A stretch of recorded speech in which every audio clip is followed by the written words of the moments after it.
guys, welcome back to my channel, hashtag Sweet Caroline.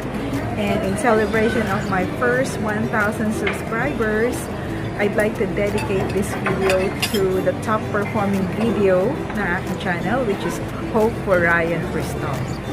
And this is a follow-up on the development of his health condition. So I am celebrating this with him. Say hi! Hi. Hi! And of course, Cindy. Okay, we are here. Nandito kami sa Pancake House, of course. Ayan. Favorite mo pala ang tacos. Okay?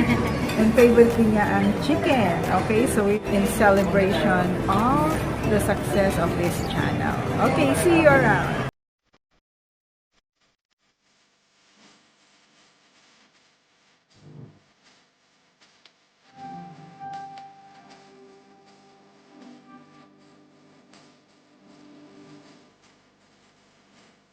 Okay guys, ito yung favorite ni Ryan Christoph, chocolate marble pancake. Okay, say hi! Hi. Okay, so since ito ay favorite day niya, dahil ito mga favorite niya, tacos, pancake with peanut butter. Okay, we're back here. Ito kami ni Cindy. Cindy is the mother of Ryan Christoph. So Cindy, from the time na nag-post tayo ng video, kumusta naman ang response ng mga tao? Marami bang bumili ng shirts? And nakahanap ka ba ng mga ways na makapag-raise ng funds para sa operation? Yeah, yung mga bumili ng shirt, marami ang nag-avail. Tapos, malaking tulong yung channel mo dahil nga nalaman nila kung ano yung condition din ng anak ko. So, nag-avail sila. Marami bumili. Tapos, at the same time, nakapag-raise ako ng fund through help ng mga senators at saka ng PCS ko, DOH, DSWD. Okay. Senators like Senator Bongo, Senator Tolentino. Waiting pa ako dun sa ibang senators, pero at least nakapagpasa ko. So that's good news. At least sa ating channel, naka-reach out tayo sa mga tao. Naging aware sila sa kondisyon ni Ryan Christoph. And masaya naman ako, and natutuwa ako na I was able to help you kahit nagsisimula pa lang ako at hindi malaking channel ito. Yeah, yun nga, I'd like to take this opportunity para pasalamatan ka sa channel mo and doon din sa mga tao na nag-patronize or bumili nga tumulong sa amin. So I heard ngayon tuloy-tuloy pa ang mga orders ng mga t-shirts, Yes, right? Okay, so after that, July, dapat nakaschedule na siya for operation, di ba? Okay, so what happened? Na-schedule ba siya for operation? Ang date ng operation will be on the 8th of August. Ngayon, dapat admission na kami noong July 28, which we did.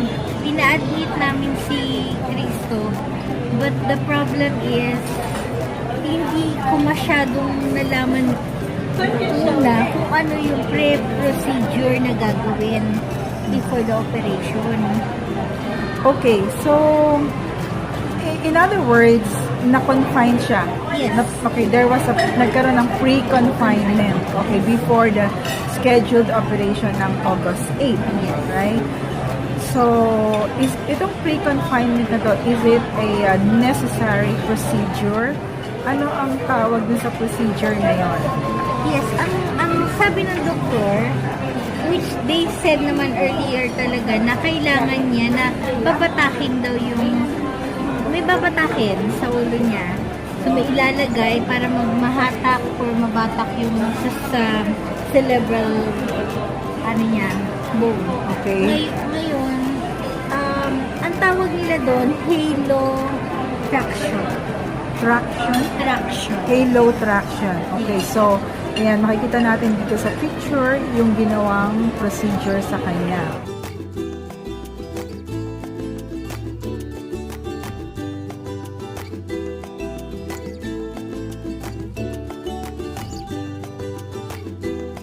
Okay, so makikita natin yung something na like nakakabit talaga sa ulo. Okay, ano yun? Ang purpose ba nun is to cool? Yan, cerebral spine. Okay, so ang purpose nun is to pull the cerebral spine. Parang palalambutin daw, at the same time, i-correct na. Para pagdating ng operation, medyo madali na para lagyan ng bakal. Okay, so that was, anong date yun? It was on the 28th of July, nung Saturday lang. And then, na-confine siya until July 30th. Okay, so July 28 to 30th, na-confine siya. Yes. Okay, so is that enough? O ano ang nangyari? Bakit na-discharge ngayon si Ryan Christoph?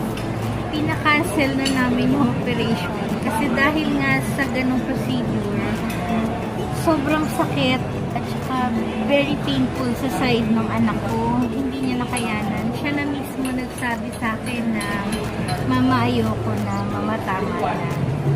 Dahil mararamdaman mo kung ano yung pinagdadaanan niya during the confinement. Okay, so that procedure alone, hindi kinaya ni Ryan Christoph. So, wala bang pain management na binigay ang doctors since 12 years old lang siya?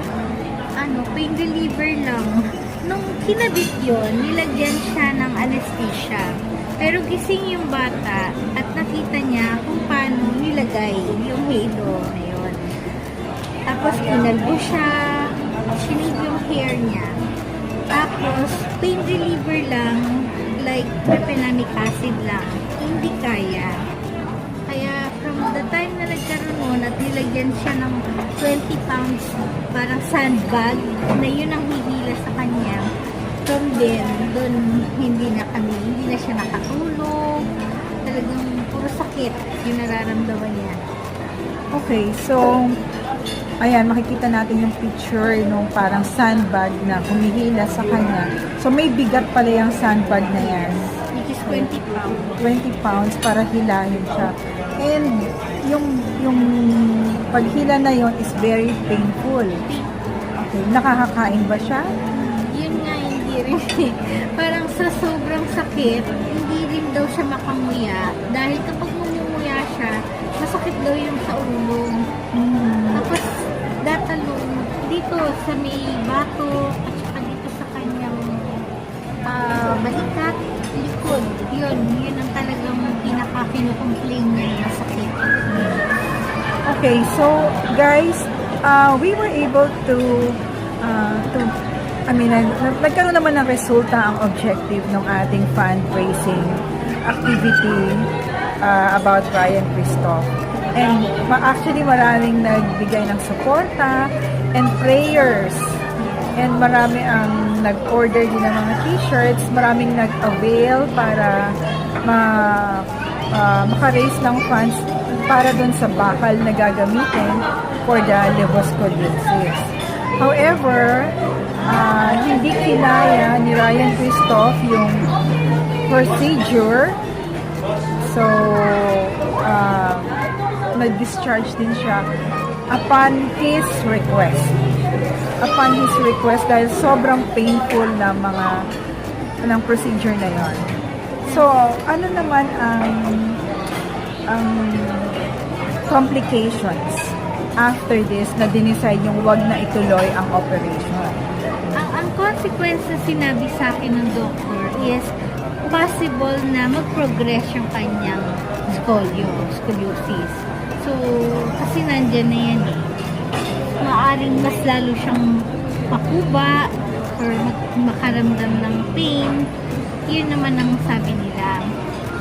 On my side, ang plano ko naman, dahil hindi ko na nga siya ipapatuloy, magta-try ako maghanap ng alternative na pwedeng gawin para hindi na mag-progress.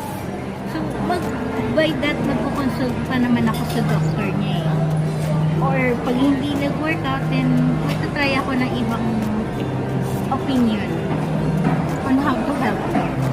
Okay, so at least kailangan na ngayon na magkaroon ka pa ulit, humingi pa rin ng second opinion. Ano yung alternative na pwedeng gawin para ma-delay ang progression? May narinig kasi ako before na baka pwede daw somehow lagyan ng brace para at least hindi mag-progress. Hindi ko lang alam kung hanggang kailan o gano'ng katagal siya pwedeng lagyan ng brace. And expensive din naman.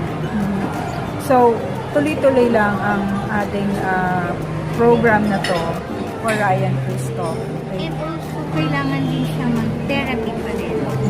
Yun ang parang mas makakatulong para kahit paano maibsan yung sakit and hindi rin dire-diretso yung progression. Okay, so guys, ayan, narinig nyo ang development ng health condition ni Ryan Cristo. We're almost there, pero say it was too painful para kay Ryan Cristo, yung procedure, siya na mismo ang nagsabing huwag na magpa-opera. So, ito ba ibig sabihin, Cindy, ayaw na niya talagang magpa-opera? Ayaw na niya for that procedure. Pero kasi syempre meron pa siyang shunt sa ulo. So yun din ang iniisip niya na after this operation, meron pa rin siya another operation. So ang sabi niya, hindi na natapos-tapos yung pagpapa-opera niya. Pero yung sa shunt kasi wala rin kami magagawa. Pero at least, hindi ganun ka-painful na nararamdaman niya na actual, na katulad na nangyari dyan sa halo traction. So parang nagkaroon siya ng trauma. Okay guys, here makikita natin si Ryan Cristo up close. Tanungin natin siya kung gusto pa rin niyang ituloy ang operation. Pero meron pa rin siyang gustong sabihin dun sa mga followers niya and sa mga friends and supporters. May gusto kang sabihin, Ryan, para dun sa mga tumulong sa iyo? Thank you po sa mga bumiling t-shirt at sumuporta ng po. So, nagpapasalamat si Ryan. Gusto niyang ipaabot personally through this channel, #SweetCaroline, na taus-puso siyang nagpapasalamat sa mga bumili ng t-shirts at sa mga nag-extend ng financial grants or aid para masuportahan yung kanyang medication. So, Ryan, tatanungin kita, gusto mo pa bang ituloy yung operation? Ayoko na po. Ayaw mo nang ituloy yung operation. Ganun ba? Sobrang sakit ba? Opo. Okay, coming from Ryan Cristo, ayaw na niyang ituloy ang operation. So, ang mangyayari ngayon is, what alternatives? Ano ang susunod na step para madugtungan natin yung hope ni Ryan Cristo?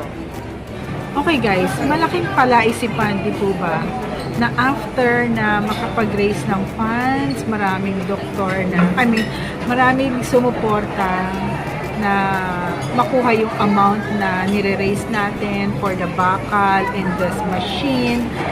And biglang eto, ano na ang hope na susunod? Ano ang susunod na step? Siguro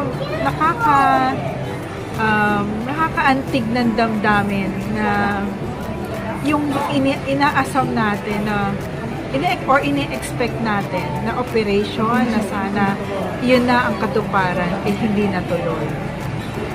So, well, coming from Ryan Cristo na ayaw na niyang ituloy yung operation dahil sobrang hindi niya matolerate ang pain. Yung procedure na yon will be for 11 days, right? 11 days yung procedure na yon before the operation on August 8. Okay? So, mas marami pang pain, pero mukhang hindi na ma-endure ni Ryan Cristo. So, we are still asking for you to support Ryan Cristo and his family. Okay, tuloy-tuloy lang po ang ang fundraising awareness natin dahil Hindi pa rin naman. actually yung mga na-raise na funds, they are just guarantee letters. Guarantee letters from PCSO, guarantee letters from DSWD. So actually, yung shirts, nag-move naman siya to convert into cash. So in a way, that helped sa mga papunta-punta sa mga hospital or sa mga check-ups, yung transportation, gamot, it helped. Okay. And of course, yung mga financial grants na manggagaling sa mga senators and institutions, DOH, DSWD, and PCSO. So they are all guaranteed letters. Okay? And of course, may mga nagpa-promise pa or pledges kung sakaling kukulangin pa. Actually, hindi pa nabuo ang total na yon. Okay? So, may mga nagpe-pledge pa na magbigay kung sakaling kukulangin. And of course, yung mga pledges ng mga senators are still for follow-up at this time. But, I wish na yung pagtulong natin will still be ongoing. Kasi I think this is more of a lifetime case for Ryan Cristo. So, Cindy, what is your next plan for Ryan Cristo? Saan mo na siya ipapa-check up? Or ano na yung alternative na naisip ng family? May follow-up check-up kami doon sa doctor niya sa yung doctor niya after 2 weeks. So, continuous pa rin. Pupunta pa rin kami. Tapos, doon sa kanya magtatanong ako ng alternative possible na pwedeng gawin. Ngayon, kung sakali hindi, second option ko, mahingi ako ng second opinion sa ibang doktor, like sa UE or kung saan man, merong makatulong sa amin na hindi naman ganun kamahalang gagastos. Alright, so yun ang alternative ng family ni Cindy or ni Ryan Cristo. So, still, it's an ongoing medication. Braces, therapies will cost as much. Okay? So, through my channel, talaga nagpapasalamat sila for extending your help. And patuloy po ang t-shirts na isinisell ng family ni Ryan Cristo. Okay? Like, ayan nga, suot namin ngayon, di ba? So, we would like to promote them na patuloy pa rin ang shirts and fundraising awareness ni Ryan Cristo.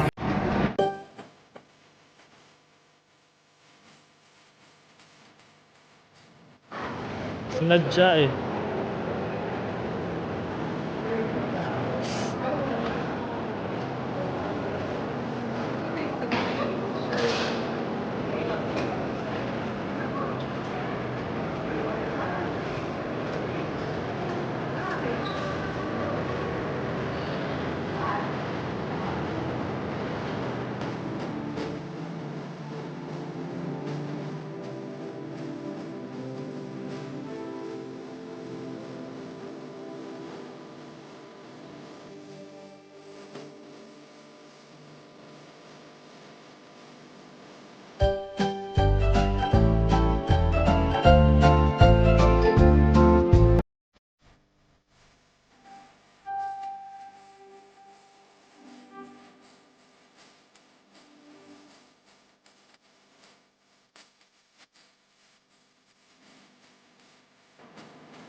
eh.